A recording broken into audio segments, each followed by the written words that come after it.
selaku Ibu Guru IPA yang saya banggakan teman-teman sekalian. Perkenalkan, saya Rahma Aulia, perwakilan dari kelompok 2. Perkenalkan teman saya Lisa, sebelah saya Dian, Dani, dan saya Lydia.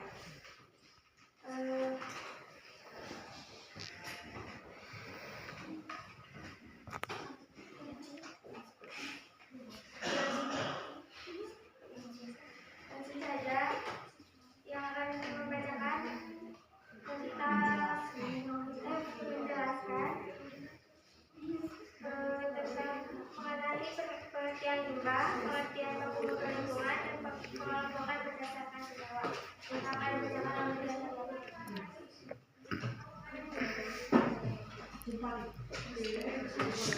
Pengertian limbah. Limbah didefinisikan sebagai sisa atau buangan dari suatu usaha dan atau kegiatan manusia. Pengertian baku mutu lingkungan tentang pengelolaan lingkungan hidup mendefinisikan baku mutu lingkungan sebagai ukuran batas atau kadar makhluk hidup dan energi. Limbah organik. Berdasarkan pengertian secara kimiawi, limbah organik merupakan segala limbah yang mengandung unsur karbon C sehingga meliputi limbah dari makhluk hidup, misalnya kotoran hewan dan manusia, sisa makanan dan sisa-sisa tumbuhan mati, kertas, plastik, dan karet. Limbah anorganik. Berdasarkan pengertian secara kimiawi, limbah anorganik meliputi limbah-limbah yang tidak mengandung unsur karbon seperti logam, misalnya besi dan mobil bekas atau perkakas, dan aluminium dari kaleng bekas atau peralatan rumah tangga, kaca, dan pupuk anorganik, misalnya yang mengandung nitrogen dan fosfor. Yang kedua yang akan menyampaikan tentang pengelompokan berdasarkan wujud disampaikan oleh Lisa. Baik, selanjutnya saya akan menjelaskan mengenai pengelompokan berdasarkan wujud. Yang pertama ada limbah cair. Limbah cair adalah segala jenis limbah yang berwujud cairan berupa air dan bahan-bahan buangan lain yang terlarut maupun tercampur ke dalam air. Limbah cair dapat diklasifikasikan menjadi 4 kelompok, yaitu yang pertama limbah cair kosmetik, yaitu limbah cair yang berasal dari perumahan, rumah tangga, perdagangan, perkantoran, dan sarana sejenis. Yang kedua ada limbah cair industri, yaitu limbah cair yang berasal dari pembuangan industri. Yang ketiga ada limbah cair air hujan, yaitu limbah cair yang berasal dari air hujan yang turun ke permukaan tanah. Aliran air hujan di permukaan tanah dapat melewati dan membawa partikel-partikel buangan padat atau cair sehingga bisa disebut limbah cair. Yang keempat ada rembesan dan luapan, yaitu limbah cair dari berbagai sumber yang memasuki pembuangan saluran cair melalui rembesan ke dalam tanah atau melalui luapan dari permukaan. Selanjutnya ada limbah padat. Limbah padat merupakan salah satu limbah yang banyak terdapat di lingkungan. Secara umum, limbah padat dikelompokkan menjadi 6. Yang pertama ada sampah organik mudah membusuk, yaitu limbah organik yaitu sampah padat semi basah, misalnya sisa makanan, sisa dapur. Yang kedua ada sampah organik dan sampah anorganik tak membusuk, yaitu limbah padat anorganik dan organik yang cukup kering, yang sulit terurai oleh mikroorganisme. Yang ketiga ada sampah abu, yaitu limbah padat yang berupa abu, misalnya hasil pembakaran. Yang keempat ada sampah bangkai binatang, yaitu limbah yang berupa bangkai binatang. Yang kelima ada sampah sapuan, yaitu limbah padat hasil sapuan jalan. Yang keenam ada sampah industri, yaitu limbah yang berasal dari industri. Selanjutnya ada limbah gas.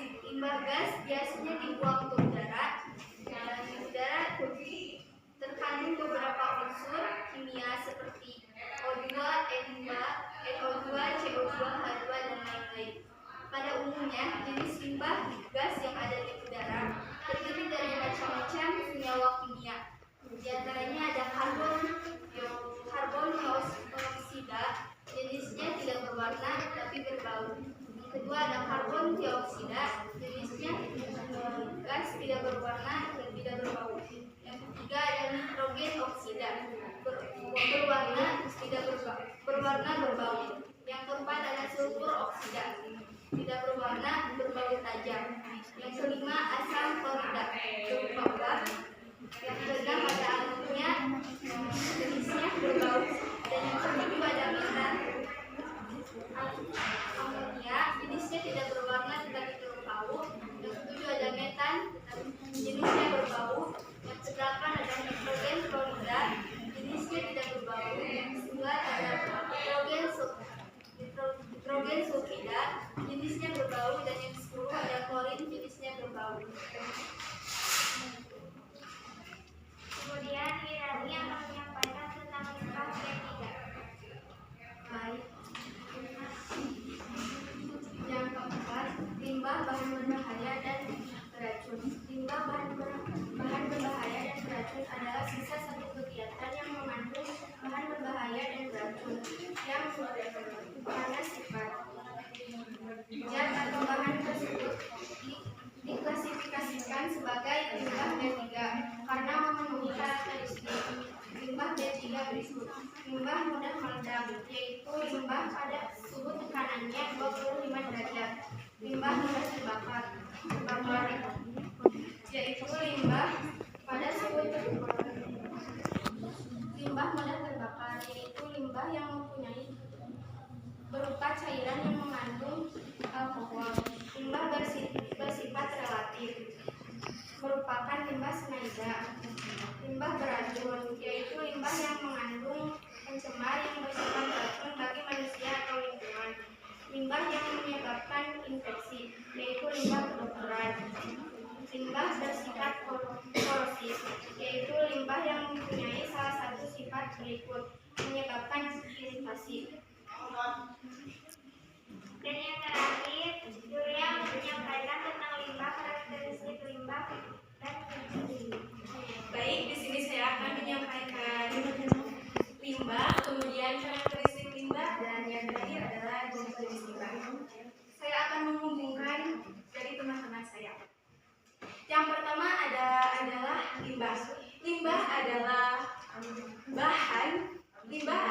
bahan pembuangan yang sudah tidak terpakai sehingga berdampak negatif pada masyarakat jika tidak dikelola dengan baik. Limbah adalah sisa produksi dari suatu kegiatan baik dari alam maupun kegiatan manusia. Dengan kata lain, limbah adalah barang sisa. Limbah adalah barang sisa. Limbah adalah barang sisa.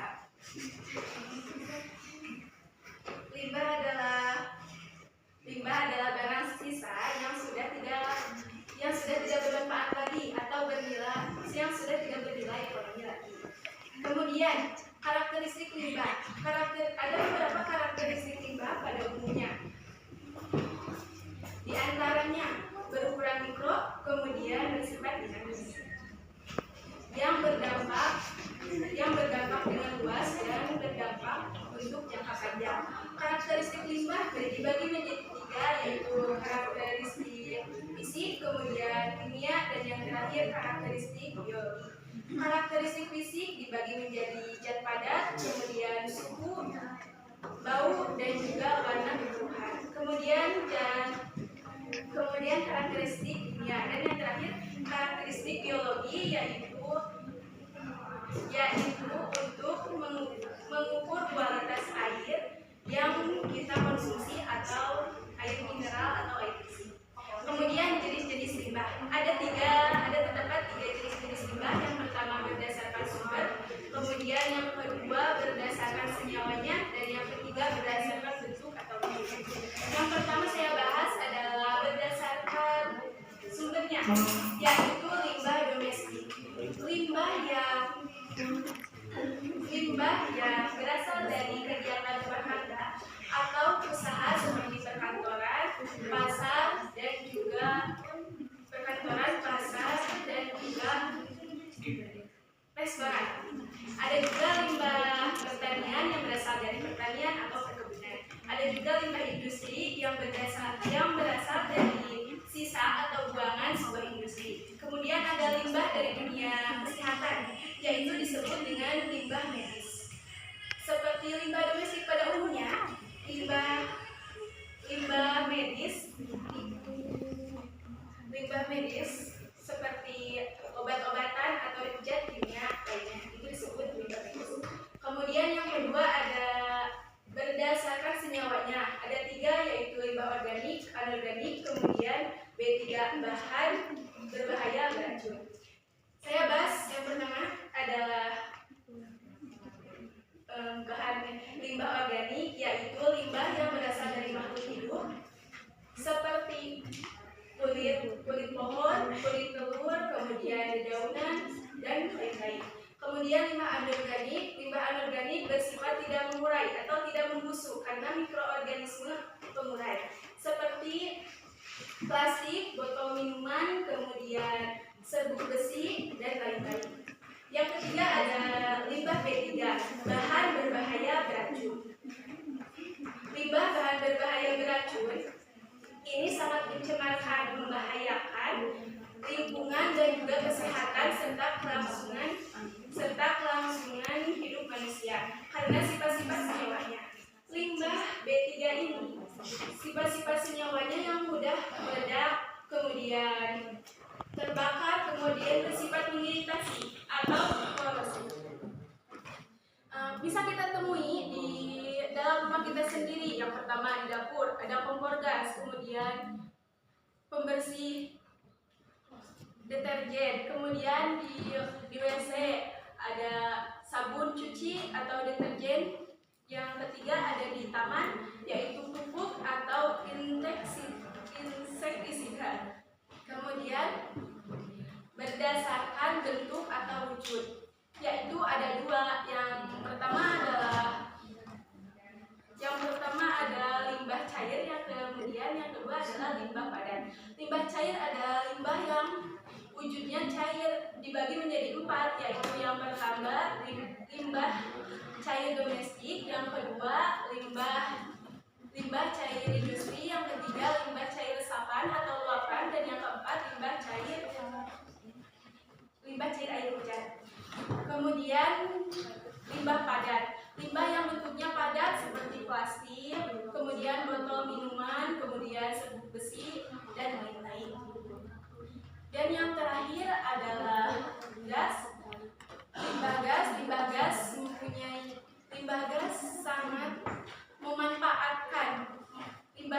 memanfaatkan udara. Limbah gas sangat memanfaatkan udara secara alami.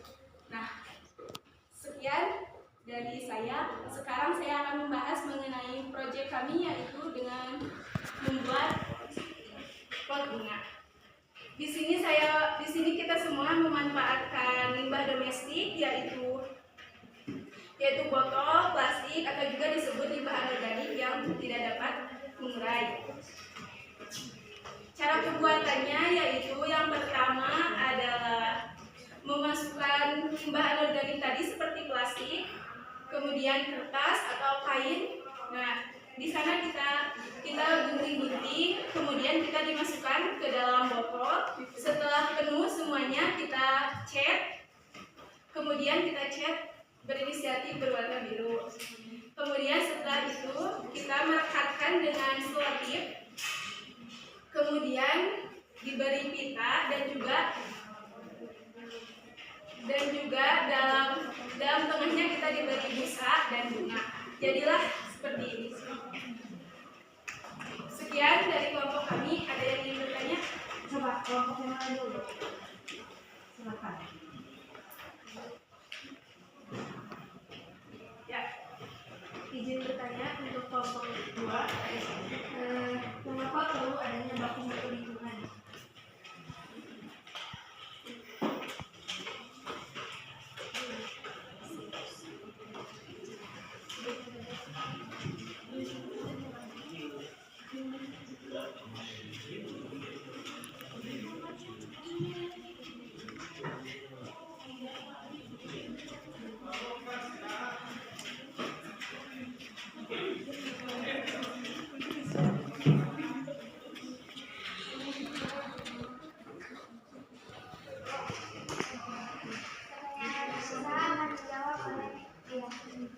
Ukuran batas atau badan makhluk hidup, zat, energi atau komponen yang ada atau harus ada dan atau unsur pencemar yang ditegang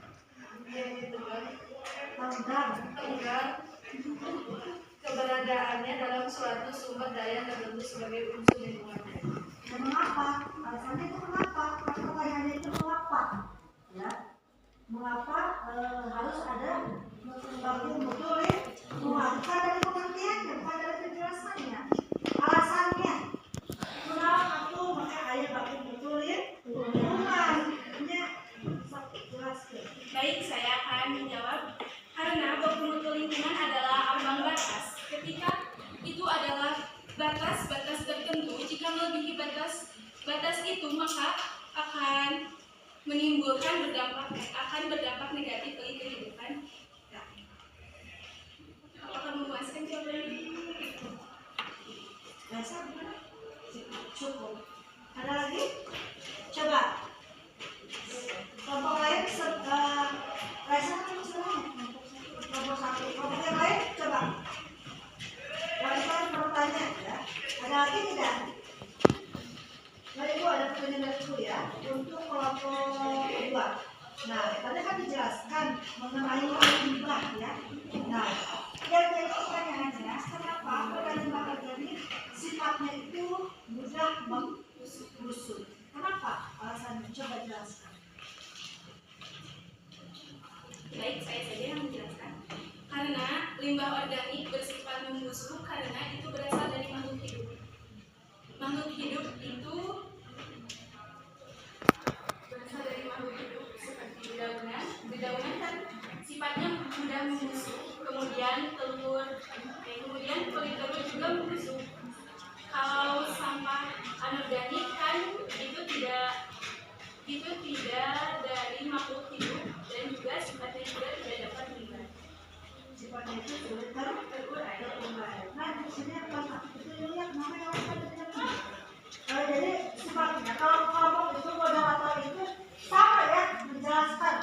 Tidak cuma untuk apa namanya menjelaskan teman-teman dia seluruh tapi benar-benar kita tetap menjelaskan yang tadi akan dibahas. Jadi kalau bisa itu fungsinya itu klasifikasi itu saling menimbang ya. Jadi kalau di kelompok ini dulunya ada klasifikasi ya.